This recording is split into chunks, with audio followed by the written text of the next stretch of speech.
Homeowners getting some much-needed help. Oban Energy is reaffirming its commitment to Grand Bahama. And help is on the way for Samantha. The Bahamas Tonight Northern Edition starts now. This is the Bahamas Tonight, the Northern Edition. Good evening all. I'm Shashina Rolf-Arkeson. As always, it is so great to have you with us.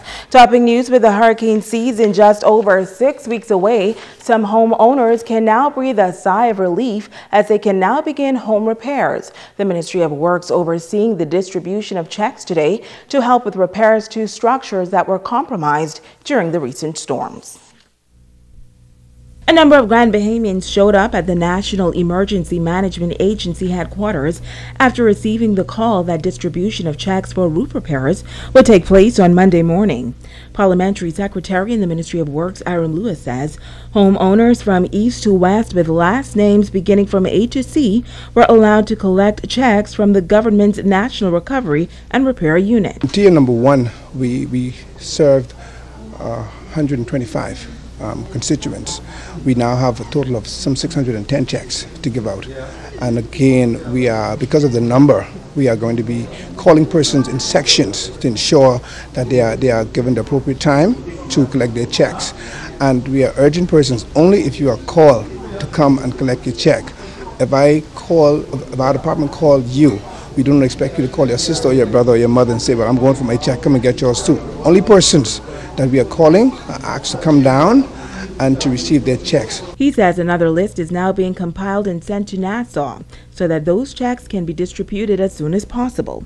Lewis believes that this means a lot to Grand Bahamians who have been waiting for some time now for home repairs. It's been long coming, and as you drive around town, you still see a lot of tarp on roofs. A lot of homes are still being damaged as a result of leaks, and we're just pleased that at this time the government is able to assist the constituents from East Grand Bahama all the way to West and some of the smaller keys to ensure that some relief.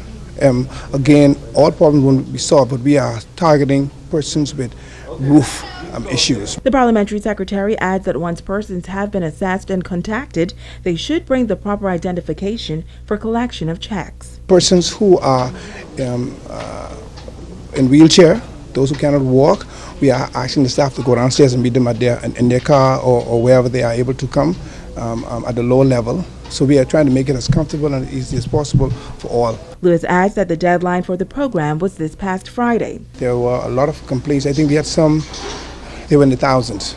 And between NEMA and the Ministry of Works, we did our best to reach as many as possible. And in some instances, persons that we weren't able to reach, we used our discretion.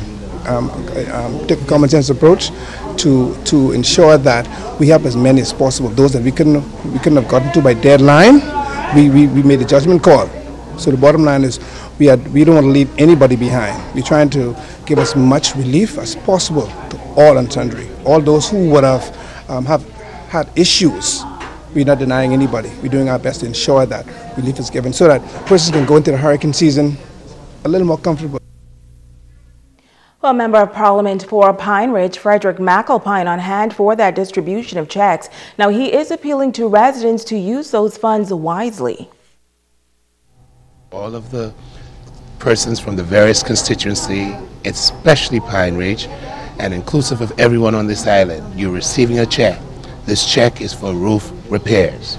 Not to jump on malaria, not to act as if it's Christmas. This is for the purpose of repairing your roof. We are presently moving towards hurricane season. The government has done this. They have held up their end of the bargain. Please, we don't want you to come back and say, well, you didn't get, or your roof isn't repaired. We have a list. We know who got their roof repaired, and so don't call us out so that we have to call you out. Well, Minister of Youth, Sports and Culture Michael Pintard says that a number of residents who have suffered damage during the storm have received help already privately. And that may be by the Member of Parliament. It's by some of the churches who we are collaborating with. So we have an opportunity now to see, based on the government list, our relationship with the churches, with some of the non-profit organizations, persons who are being helped by 2 and 3 organizations. We're asking residents who have gotten the supplies that they need to decline to accept additional supplies from some of the non-governmental organizations, churches, or even the government, so that somebody else can get assistance. There isn't sufficient resources to help all of the persons throughout the Bahamas, but the resources can stretch if persons only accept their fair share. And switching gears now, Oban Energy is issuing a statement today reaffirming its commitment to Grand Bahama for the long haul. Officials say while their investment of $10 million to date represents research, technical, legal, local accommodations, and marketing, inclusive of Bahamian firms, they look forward to impacting the Grand Bahama economy in a more extensive way. The construction phase of the storage and refinery facility is expected to create some 600 direct and 1,000 indirect jobs. Now, upon completion, their full-fledged operation will boast of 250 permanent, well-paying jobs. Now, a strong focus will also be placed on East Grand Bahama, the University of the Bahamas Northern Campus, youth development through Grand Bahama, and a charitable connection with the wider Bahamas. Oban's statement concludes that with today's advanced technology and Oban's commitment to world-class standards, they are confident of delivering an environmentally safe establishment that will grow the economy of Grand Bahama and the wider Bahamas. In news from the crime beat, police in Grand Bahama are investigating a shooting incident that has left a man with some serious injuries. Police say around 2 o'clock Sunday morning, a man was reportedly parked in a vehicle in the area of Tamarind Street with two other occupants when a cream-colored Nissan March vehicle pulled up, and then shots were fired, hitting one of the men in the arm. Now, he was taken to the Rand Memorial Hospital. His injuries are listed as non-life-threatening. Police are actively investigating, and if you have any information that can assist, they're asking that you contact the Central Detective Unit at 350-3107 through 12, 911-919, or your nearest police station. Tony Jamal Smith, age 31 of Hearn Lane, wearing the white shirt, and Rico Hanna, age 23 of Kennedy Drive, wearing the green, purple, and yellow shirt, were both arraigned on the charge of attempted murder and possession of firearm with the intent to endanger life. Now, they were not required to enter a plea, and the matter will proceed by a voluntary bill of indictment. Bill was referred to the Supreme Court, and the matter was adjourned to July 23rd. The attempted murder charge is in connection to an incident that occurred on the Mall Drive last Tuesday night when the driver of a silver two-door Chevy Cavalier was shot by the occupants of a silver Mazda that pulled up and opened fire. The male driver of the Cavalier sustained injuries to the upper body. He was hospitalized and is in serious condition. Smith and Hanna were also charged with possession of dangerous drugs. They both pled not guilty, and that matter was adjourned to June 4th.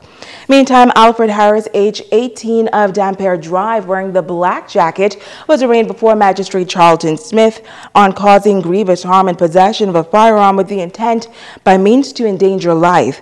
He pleaded not guilty to causing grievous harm and was not required to enter a plea on the other charge.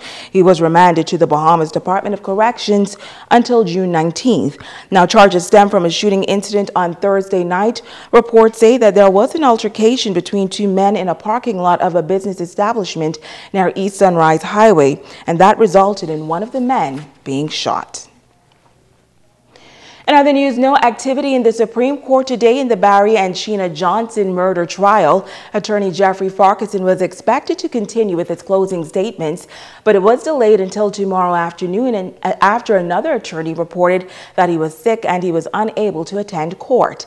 A juror was unable to attend as well. Now, when the trial resumes tomorrow morning, Attorney Farquharson, who represents defendant Paul Belizaire, is expected to continue with closing remarks.